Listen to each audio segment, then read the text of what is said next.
Hello, welcome back to our channel. എല്ലാവർക്കും സുഖമാണെന്ന് വിചാരിക്കുകയാണ്. എനിക്ക് സുഖമാണ്. വെയിറ്റ് എനിക്കറിയാം. ഞാൻ പറയാതെ പോയ ഒരു കാര്യമാണ്. നമ്മുടെ ഫാമിലി കുറച്ചും കൂടെ വലുതായിട്ടുണ്ട്. 1000 സബ്സ്ക്രൈബേഴ്സ് ആയി ഗൈസ്. എല്ലാവർക്കും സന്തോഷമായില്ലേ? എനിക്ക് സന്തോഷമായി. Thank you for all of you and love you guys. ഇനിയും ഇതുപോലെ സപ്പോർട്ട് ചെയ്യണം. ആൻഡ് വീഡിയോ അല്ലെങ്കിൽ ഈ ചാനൽ ആദ്യമായിട്ടാണ് ആരെങ്കിലും കാണുന്നെങ്കിൽ പ്ലീസ് ഒന്ന് സബ്സ്ക്രൈബ് ചെയ്തേക്കുക. സബ്സ്ക്രൈബ് ചെയ്യുമ്പോൾ തൊട്ടടുത്താൽ കുഞ്ഞ് ബെല്ലൈക്കൺ കൂടെ ഒന്ന് ക്ലിക്ക് ചെയ്യുക. ഇന്ന് ഹെയർ മാസ്ക് ആണ് നമ്മൾ ട്രൈ ചെയ്യാൻ പോണത്. അപ്പോൾ കുറച്ച് ഫാസ്റ്റായിട്ട് പോകാം. ഹെയർ നന്നായിട്ട് ഗ്രോത്ത് ആവാനും ഡാൻഡ്രഫ് മാറാനും പിന്നെ ഈ നെറ്റ് ഹെയറിലൊക്കെ ഒഴിവാക്കാനും അവിടെ കുഞ്ഞു ബേബി ഹെയർസ് വരാനും പറ്റിയിട്ടുള്ളൊരു മാസ്കാണ്. അപ്പോൾ നമുക്ക് നേരെ വീഡിയോയിലോട്ട് പോകാം. ഇതെങ്ങനെയാണ് ഉണ്ടാക്കണമെന്ന് വെച്ചിട്ടുണ്ടെങ്കിൽ നമ്മുടെ വേപ്പില്ല, ആര്യവേപ്പില്ലേ, അത് നമ്മളെടുക്കുക. റെഡിമെയ്ഡായിട്ട് കടയിൽ ഇതിൻ്റെ പൊടി മേടിക്കാൻ കിട്ടും. അതിനെക്കാട്ടിലും നല്ലത് നാച്ചുറലായിട്ട് എടുക്കുക എന്നുള്ളതാണ്. പിന്നെ നമ്മൾ യൂസ് ചെയ്യണത് കറ്റാർവാഴയാണ്. കറ്റാർവാഴ നന്നായിട്ട് കഴുകിയിട്ട് വേണം. രണ്ടും അതെ കഴുകണം.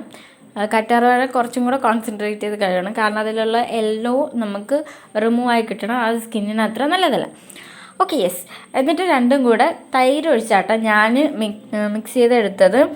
നിങ്ങൾക്ക് വേണമെങ്കിൽ കഞ്ഞിവെള്ളം യൂസ് ചെയ്യാം. തൈര് ഇഷ്ടമില്ലാത്തവർക്ക് കഞ്ഞിവെള്ളം യൂസ് ചെയ്യാം. അപ്പോൾ നന്നായിട്ട് ഇതുപോലെ പേസ്റ്റ് രൂപത്തിൽ നമുക്ക് അപ്ലൈ ചെയ്യേണ്ട രീതിയിൽ അരച്ചെടുക്കുക. നമുക്കറിയാമല്ലോ എന്തോരം നമ്മുടെ ഹെയറിന് ആവശ്യമുണ്ട്, അതനുസരിച്ചിട്ട് നിങ്ങൾ എടുക്കുക. ആൻഡ് നമ്മുടെ സ്കാൽപ്പ് നന്നായിട്ട് നമ്മൾ ക്ലീൻ ചെയ്യണം. അതായത് എന്തെങ്കിലും ചീപ്പ് യൂസ് ചെയ്തിട്ട് ഒന്ന് ജസ്റ്റ് ഇങ്ങനെ ഉരച്ചു കൊടുക്കുക കേട്ടോ. അപ്പോൾ ഡാൻഡ്രഫൊക്കെ ഇളക്കി കിട്ടും. അത് ഒന്ന് ട്രൈ ചെയ്ത് നോക്കാം കേട്ടോ. ആൻഡ് മുടിയിലുള്ള തെറ്റൊക്കെ കളഞ്ഞു. എന്നിട്ട് നമ്മൾ മാസ്ക് അപ്ലൈ ചെയ്യാൻ പോവാണ്. നമുക്കറിയാം ആര്യവേപ്പ് എന്ന് പറയുന്നത് നമ്മുടെ ഹെയറിനായാലും ഫേസിനായാലും അടിപൊളിയായിട്ട് നമുക്ക് റിസൾട്ട് തരുന്ന ഒരു സാധനമാണ്. അപ്പോൾ ഹെയർ നന്നായിട്ട് ഗ്രോത്ത് ചെയ്യാനും ഡാൻഡ്രഫ് മാറാനും പുതിയ കുട്ടി ഹെയർസ് ഉണ്ടാവാനും ഹെൽപ്പ് ചെയ്യുന്നതാണ്. പിന്നെ നമ്മുടെ മുടി കുറച്ച് നോട്ടിയായിട്ടുള്ള എന്താ പറയുക, ഇങ്ങനെ കുറച്ച് കുഞ്ഞു മറ്റേ മുടിക്കായ എന്നൊക്കെ പറയില്ലേ, ആ സംഭവങ്ങളൊക്കെ മാറിക്കിട്ടാനായിട്ട് ഹെൽപ്പ് ചെയ്യും. പിന്നെ തലയിൽ ഉണ്ടാവുന്ന ചൂട് കുരു അതൊക്കെ മാറാനായിട്ട് ഹെൽപ്പ് ചെയ്യണതാണ് ആര്യവേപ്പ് എന്ന് പറയുന്നത്. നന്നായിട്ട് സ്കാൽപ്പിൽ നന്നായിട്ട് അപ്ലൈ ചെയ്യുക. പറ്റുമെങ്കിൽ ജസ്റ്റ് ഒന്ന് പ്രസ് ചെയ്ത് തന്നെ അപ്ലൈ ചെയ്യുക. ഈ ചെവിയുടെ ആ ഭാഗം അങ്ങോട്ടൊക്കെ നന്നായിട്ട് അപ്ലൈ ചെയ്ത് കൊടുക്കുക കേട്ടോ. അപ്പോൾ ഇത് അപ്ലൈ ചെയ്യുമ്പോഴത്തേക്ക് നമ്മുടെ കണ്ണിൽ ചെറുതായിട്ട് നീറ്റലുണ്ടാവും. അതുകൊണ്ട് കണ്ണിലും വായിലും ഒന്നും പോകാണ്ട് സൂക്ഷിക്കുക.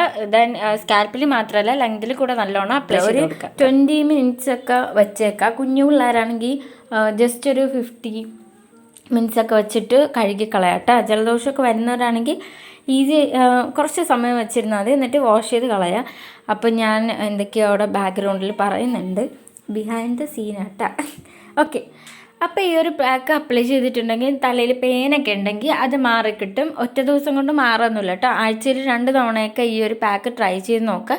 അത്രയേ ഉള്ളൂ. ഞാനിപ്പോൾ കൂടുതലായിട്ട് എൻ്റെ ഹെയറിലാട്ടോ കോൺസെൻട്രേറ്റ് ചെയ്യണത്. കാരണം ഫേസ് പാക്കൊന്നും ട്രൈ ചെയ്യാത്തത് ഫേസിൽ പിമ്പിൾസ് കുറഞ്ഞിരിക്കുവാണ്. അപ്പം ചുമ്മാ ഒന്നും ചെയ്യേണ്ടെന്ന് വെച്ചിട്ട് എൻ്റെ സ്കിൻ ടൈപ്പ് അനുസരിച്ചിട്ട് ഏതെങ്കിലും കിട്ടുകയാണെങ്കിൽ ഞാൻ ചെയ്തിടാം. അത്രയേ ഉള്ളൂ. അപ്പോൾ വീഡിയോ ഇഷ്ടമായെന്ന് വിചാരിക്കുകയാണ്. ഇഷ്ടമായി ലൈക്ക് ചെയ്തേക്കുക. ആൻഡ് ഈ ഒരു പാക്ക് ട്രൈ ചെയ്തിട്ട് റിസൾട്ട് കിട്ടിയിട്ടുണ്ടെങ്കിൽ പ്ലീസ് ഒന്ന് കമൻറ്റ് ചെയ്തേക്കുക. റിവ്യൂസാണ് കൂടുതൽ വേണ്ടത്. അത്രയേ ഉള്ളൂ. ചാനൽ സബ്സ്ക്രൈബ് ചെയ്തേക്കുക. വീഡിയോ ഇഷ്ടമായി ലൈക്ക് ചെയ്തേക്കുക. നമ്മുടെ ചാനൽ വളരട്ടെ. അത്രയേ ഉള്ളൂ. Love you, Tata.